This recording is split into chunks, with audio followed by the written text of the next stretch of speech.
Assalamualaikum warahmatullahi wabarakatuh. Kami dari kelompok 1 yang beranggotakan Agustin Lintang, Ana Setiawati, Enterina Indri, Karisma Zainur, dan Praditya Ayu ingin mempresentasikan sistem dan struktur ekonomi politik Indonesia masa reformasi 1988 hingga sekarang. Masa Orde Baru. Masa reformasi merupakan suatu gerakan yang menghendaki adanya perubahan kehidupan berbangsa, bernegara, dan bermasyarakat ke arah yang lebih baik secara konstitusional. Krisis moneter awalnya melanda Thailand pada awal Juli 1997 yang mengakibatkan nilai tukar rupiah terus melemah. Jatuhnya bursa saham Jakarta, PHK besar-besaran karena banyak perusahaan yang bangkrut. Krisis politik yang terjadi pada tahun 1988 adalah puncak kebijakan politik pemerintah Orde Baru, kehidupan politik yang sangat represif atau adanya tekanan kuat dari pemerintahan pihak oposisi. Krisis hukum sering digunakan alat pembenaran para penguasa.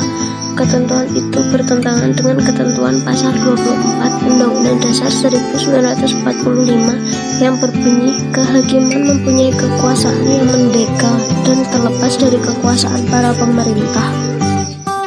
Tuntutan dan agenda reformasi ada 6, yaitu suksesi kepemimpinan nasional, amandemen Undang-Undang Dasar 1945, pemberantasan KKN, penghapusan duifungsi ABRI, penegakan supremasi hukum, pelaksanaan otonomi daerah. Perkembangan politik dan ekonomi. Pada masa pemerintahan Bahrudin Yusuf Habibie, kebijakan politiknya meliputi mengganti 5 paket undang-undang dasar dan 3 diantaranya diubah, pencabutan pembedalan Timur Timur, Polri memisahkan diri dari ABRI, pengurangan jumlah anggota ABRI, rakyat bebas beraspirasi. Kemudian kebijakan dalam bidang ekonominya adalah membentuk Badan Penyihatan Perbankan Nasional, mengesahkan Undang-Undang Nomor 5 Tahun 1999 tentang larangan politik monopoli, menaikkan nilai tukar rupiah terhadap dolar Amerika Serikat hingga di bawah Rp10.000, merekonstruksi perekonomian nasional. Pada masa Abdurrahman Wahid, upaya-upaya kebijakan politiknya meliputi Departemen Penerangan dan Sosial dibubarkan, penggantian nama Irian Jaya menjadi Papua, pengumuman nama Menteri KPN yang terlibat KKN, pembekuan MPR dan DPR, pencabutan larangan terhadap PKI. Kemudian kebijakan ekonominya adalah mengubah independensi Bank Indonesia, bea masuk impor mobil mewah lebih rendah, otonomi daerah yang membebaskan daerah untuk mengajukan pinjaman luar negeri.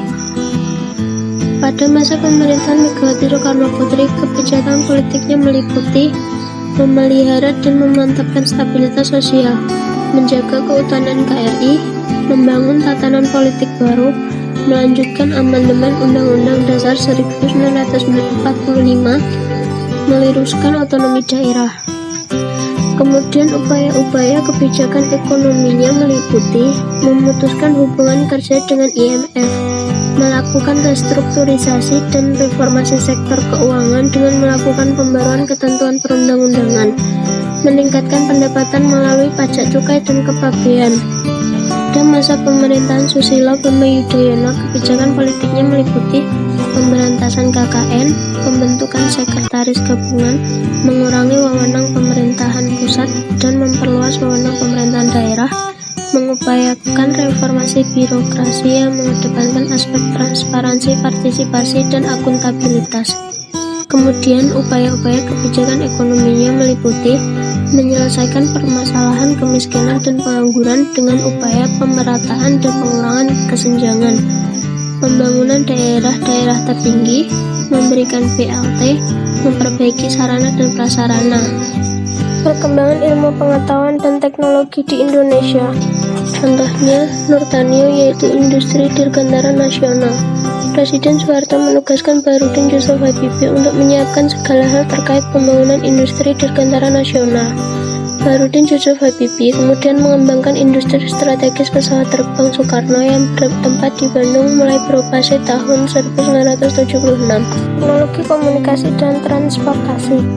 Perkembangan teknologi tidak bisa lepas dari kebijakan komunikasi yang dikembangkan oleh pemerintahan Orde Baru pada tahun 1996, tepatnya pada tanggal 16 Agustus, yang merupakan awal revolusi teknologi komunikasi di Indonesia ketika pemerintah Orde Baru mengembangkan sistem teknologi komunikasi dan bidang transportasi.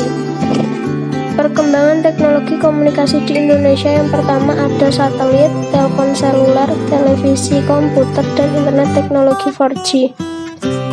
Kemudian ada transportasi darat.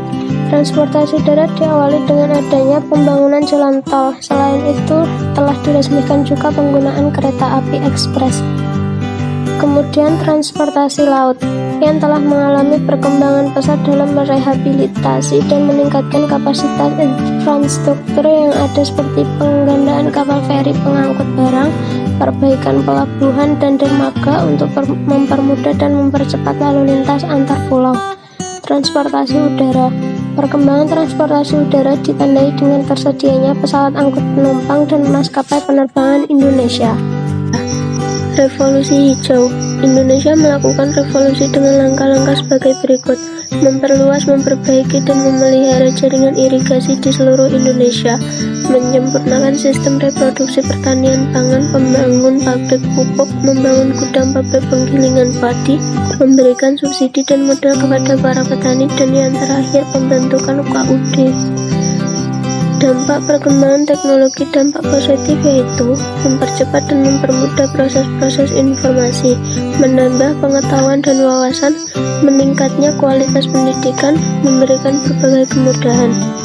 Kemudian ada dampak negatif, yaitu berkembangnya sifat konsumtif, hilangnya budaya tradisional, menumbuhkan kecenderungan sikap antisosial, munculnya berita hoaks. Sekian materi yang kelompok kami dapat sampaikan. Wassalamualaikum warahmatullahi wabarakatuh.